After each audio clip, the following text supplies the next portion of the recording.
El Poder Ejecutivo ha presentado al Congreso de la República el proyecto de ley de reforma magisterial. Lo ha hecho con fecha 7 de agosto. El hecho de que el proyecto haya ingresado al Congreso abre un debate nacional sobre su propuesta. Los profesores deben aprovechar esta oportunidad para alcanzar sus planteamientos orientados a mejorarlo. Por eso el objetivo de esta sesión es explicar a los profesores de la manera más detallada posible el contenido de su texto. Esperamos que ello contribuya a que conozcan la propuesta en su integridad y al mismo tiempo les permita alcanzar esas propuestas de mejora que ojalá se plasmen en la ley que apruebe el Congreso finalmente.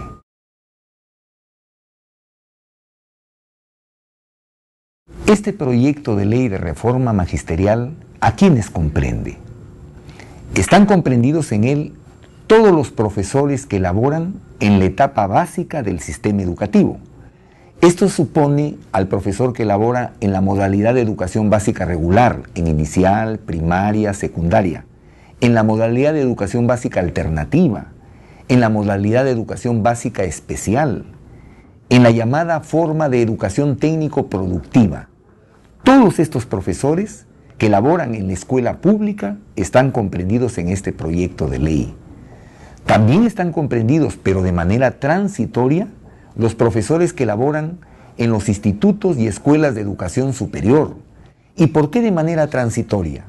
Porque de acuerdo a su propia ley, ellos deberán tener una ley de carrera específica y que en el proyecto de ley se anuncia que ese proyecto de ley de carrera específica se presentará en los próximos 180 días de aprobada la ley. Debemos también mencionar que están comprendidos los profesores sin título, que están nombrados en el sistema educativo y que comúnmente los conocemos como profesores interinos. Para ellos, el proyecto de ley plantea un agrupamiento transitorio y una normatividad específica.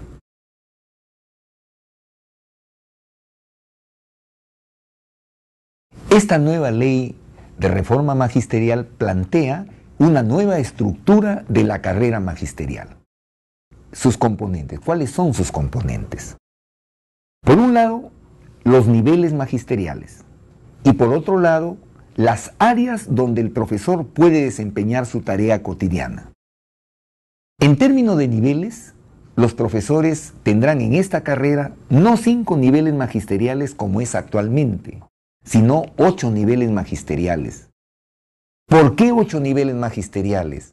Porque la idea es que el profesor, mientras esté laborando en su vida laboral activa, tenga la posibilidad de ascender hasta los más altos niveles posibles y por lo tanto ser compensado remunerativamente como merece un profesor.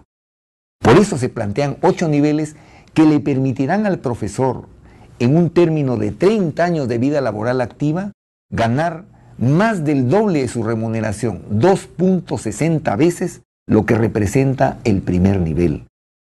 Cada profesor que ascienda de nivel, logre su ascenso, automáticamente con su ascenso viene el incremento de remuneraciones que corresponde a un profesor que se esfuerza, que se prepara para ascender.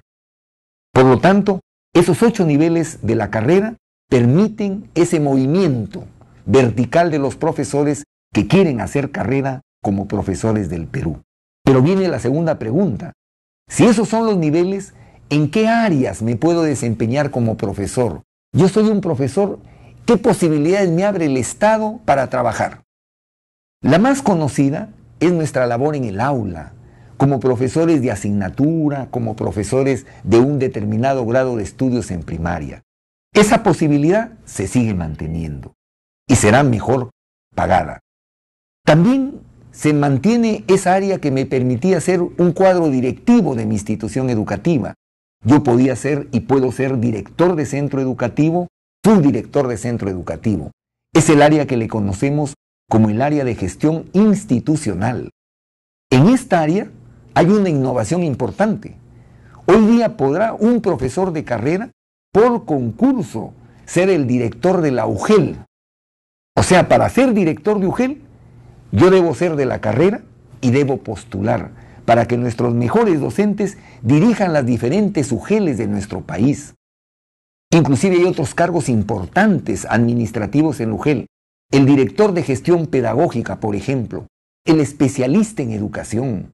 A esos cargos deben llegar los profesores más calificados, los profesores de los cuales nos sintamos orgullosos y confiemos en su capacidad profesional. En esta área de gestión institucional, entonces, se aperturan más cargos, más posibilidades. Pero hay otras áreas que este proyecto de ley crea y que yo creo que van a ser bien recibidos por los maestros. Nos referimos a un área que ahora se llama área de formación docente. Todos los profesores hemos visto que ahora hay profesores que se dedican a tareas de acompañamiento pedagógico, de coordinar acciones de capacitación, de especialización. Pero para asumir esa tarea, al profesor se le exige que saque licencia sin goce de haber para dedicarse a esa noble tarea. No, en el proyecto de ley esa situación cambia. Yo, como profesor de la carrera, puedo, también por concurso, acceder a hacer un acompañamiento, a ser un capacitador. Y el hecho de acceder a ello me va a permitir que me paguen una bonificación adicional. Y no tengo que abandonar la carrera, es parte de mi carrera. Me puedo desarrollar como formador, como capacitador. Puedo demostrar ahí mis calidades profesionales. Y el Estado no tiene que pedirme que saque licencia sin goce de haber, sino es parte de mi desarrollo profesional. Y finalmente, la cuarta área, que antes se llamaba área de investigación, ahora se llama área de innovación e investigación. ¿Y por qué se llama así? Porque hay miles de profesores que en el Perú innovan, escriben, hacen proyectos buenos para su centro educativo. Y es una pena que eso no sea reconocido, no sea premiado. El proyecto de ley plantea que estas innovaciones, estas investigaciones, estas producciones de los profesores sean reconocidos y sean premiados.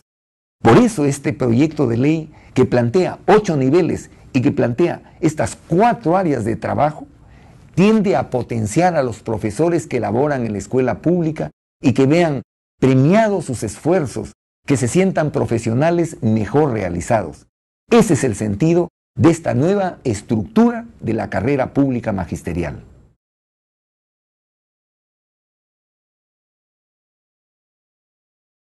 En este proyecto de ley de reforma magisterial se establecen evaluaciones de los profesores. ¿Cuántos tipos de evaluaciones se están previendo? Evaluación para ingresar a la carrera pública magisterial. Esa se llama la evaluación de ingreso a la carrera pública magisterial. Se concursará para acceder a ella. Habrá evaluación para acceder a los cargos que hemos mencionado en las diferentes áreas de desempeño laboral del profesor. Si yo quiero ocupar un cargo de director de UGEL, de director de gestión pedagógica, de especialista, de director de centro educativo, de subdirector de centro educativo, del área de formación, en cualquier caso, para acceder a esos cargos, hay que concursar. También habrá evaluación para ascender. Yo quiero pasar de un nivel menor a un nivel mayor. Para ello, debo concursar. Entonces habrán concursos de ascenso que este proyecto de ley prevé realizar cada 3 años. Quiere decir que el Estado organizará a nivel nacional concursos de ascenso que alcancen todo el territorio de la República. Y finalmente hay una evaluación llamada evaluación del desempeño laboral. Esta evaluación del desempeño laboral es la única evaluación obligatoria. Todos los profesores del Perú, cada 3 años, se les hará esta evaluación de su desempeño laboral. ¿Pero qué supone una evaluación de desempeño laboral? ¿Qué es ello? Esta evaluación quiere centrarse fundamentalmente en 3 aspectos. El aspecto más importante, y por lo menos que tendrá un mayor puntaje, es qué hace el profesor en su aula frente a sus alumnos, su tarea cotidiana frente a los niños o jóvenes que atiende. Esta evaluación en su trabajo pedagógico cotidiano tiene un peso importante en la llamada evaluación de desempeño. Pero además de evaluar ello, se evalúan dos aspectos más.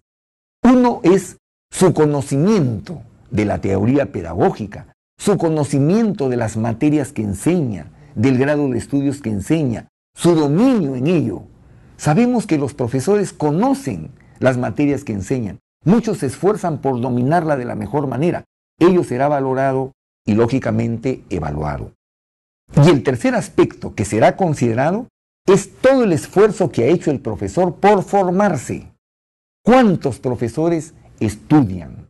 Con su poca remuneración que ganan, ¿cuántos profesores acceden a cursos de segunda especialidad, de especialización, de maestría, de doctorado? Van a diferentes eventos tratando de actualizarse. Ese aspecto es parte de su desempeño y por lo tanto tiene que ser evaluado y valorado. Por lo tanto, esta evaluación de desempeño, que es la única evaluación obligatoria, comprende estos tres aspectos. ¿Cada qué tiempo se hará esta evaluación de desempeño? Cada 3 años. Cada 3 años, obligatoriamente, todos los profesores del Perú se someterán a esta evaluación de desempeño. Ahora, hay una observación de los profesores expresada en diferentes foros. Dicen, esta evaluación de desempeño va a generar que me puedan despedir del trabajo. Pero expliquemos cuál es la mecánica de esta evaluación de desempeño. El proyecto de ley establece lo siguiente.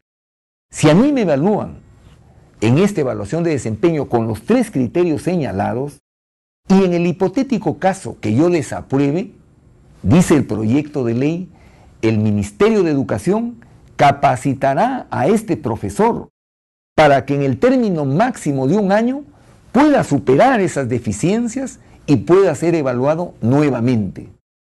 Se supone que con esa capacitación a lo largo de ese año, el profesor debe superar las limitaciones que tenía. Pero pongámonos en el caso que no lo supera. Por lo tanto, por segunda vez desaprueba la evaluación de desempeño. Entonces, el Estado se compromete, según este proyecto de ley, a brindarle un segundo año de capacitación, de preparación, para que supere sus deficiencias. Y nuevamente, en el término máximo de 1 año, le hace una evaluación. Solo en el caso que en esta segunda oportunidad el profesor no apruebe la evaluación del desempeño, es que el profesor es cesado en el servicio público docente. Pero conociendo a los profesores del Perú, dando todas estas posibilidades, difícilmente un profesor dedicado a su trabajo pedagógico, dedicado a los niños, capacitado, informado, difícilmente desaprobará esta evaluación de desempeño. Tenemos la certeza que la inmensa mayoría de los profesores, por no decir todos, superarán exitosamente cada 3 años esta evaluación. Y esta evaluación tiene una enorme ventaja para nosotros los profesores. Nos exigirá siempre estar al día en los conocimientos, superarnos día a día, porque en la medida que superemos esta evaluación de desempeño, se nos abren varias posibilidades. Y la primera, ascender de nivel magisterial. La segunda, acceder a cargos de mayor responsabilidad, cosa que todos los profesores siempre hemos deseado.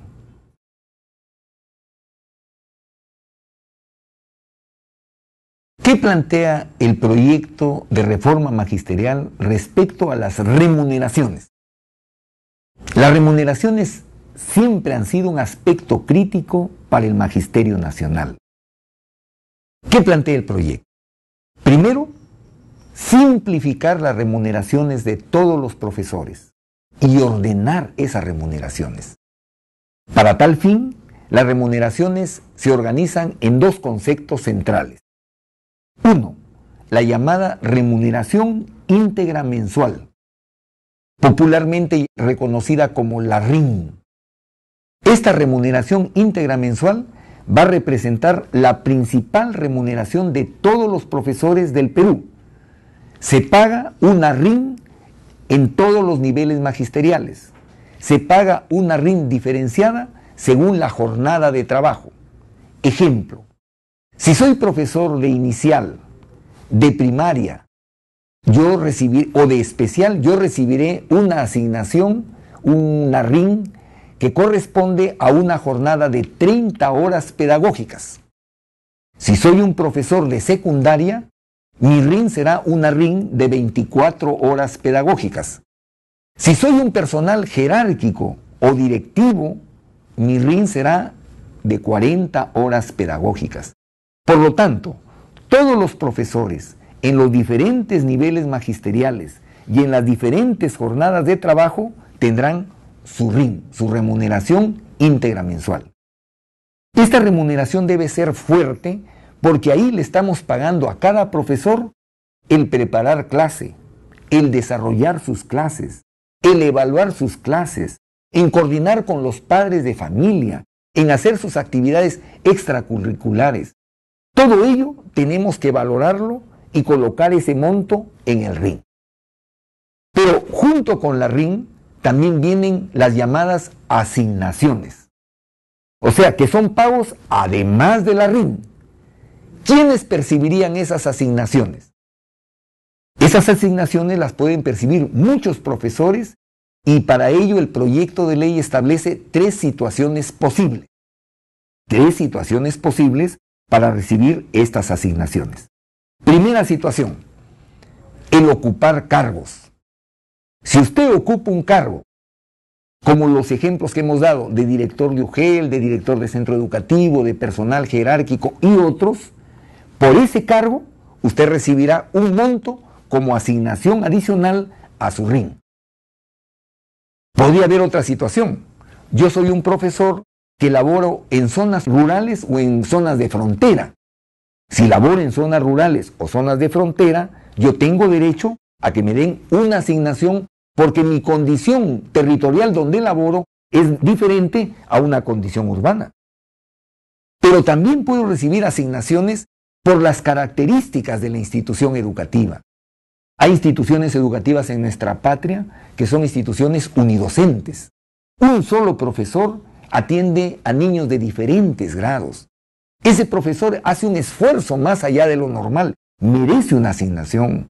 Hay otros centros que son los llamados centros multigrado, donde, por ejemplo, 2 profesores atienden toda la primaria. Esos profesores están atendiendo más de un grado en los niños, reciben y deben recibir una asignación. Y también hay zonas de nuestro país donde hay centros educativos bilingües. Los profesores en esas aulas hacen también enormes esfuerzos por lograr altos aprendizajes de los niños. Eso genera también una posible asignación. Todas estas 3 posibles asignaciones serán determinadas por decreto supremo que el Ministerio de Educación deberá proponer y hacer aprobar por el gobierno. Estas asignaciones se van a pagar, las asignaciones, las nuevas, desde el 1 de enero del 2014. Las nuevas asignaciones. Pero la nueva RIN, la remuneración íntegra mensual, esa se pagará desde el momento que se apruebe la ley. Se prevé que este año se aprobará la ley. Por lo tanto, este año todos los profesores del Perú tendrán una nueva RIN. Y el proyecto garantiza que no habrá un solo profesor que al aplicarse la nueva RIN no tenga aumento. Más, en el proyecto ya se señala para preservar el mínimo que ese incremento de remuneraciones mínimamente será de 100 soles hacia arriba. Cuando se apruebe la ley, se publicará el decreto supremo estableciendo la RIN, que significa para todos los profesores un incremento de remuneraciones. Y repetimos, en el 1 de enero del 2014 se aplicarán las nuevas asignaciones. Es posible entonces que un profesor se pregunte, apenas se apruebe la ley, ¿qué es lo que yo voy a recibir como remuneración en mi talón de pago? Le podemos responder, recibirás una nueva RIN con aumento. Y si tú actualmente estás recibiendo asignaciones por las razones que hemos señalado, esas asignaciones no se van a tocar, se seguirán recibiendo en la misma condición y monto hasta el 1 de enero del 2014, en que esas asignaciones van a ser cambiadas y mejoradas para todos los profesores que las reciben por esas condiciones. Quiere decir que el 2014, el 1 de enero, no solo tendremos nueva RIN, tendremos nueva RIN y nuevas asignaciones para todos los profesores del Perú.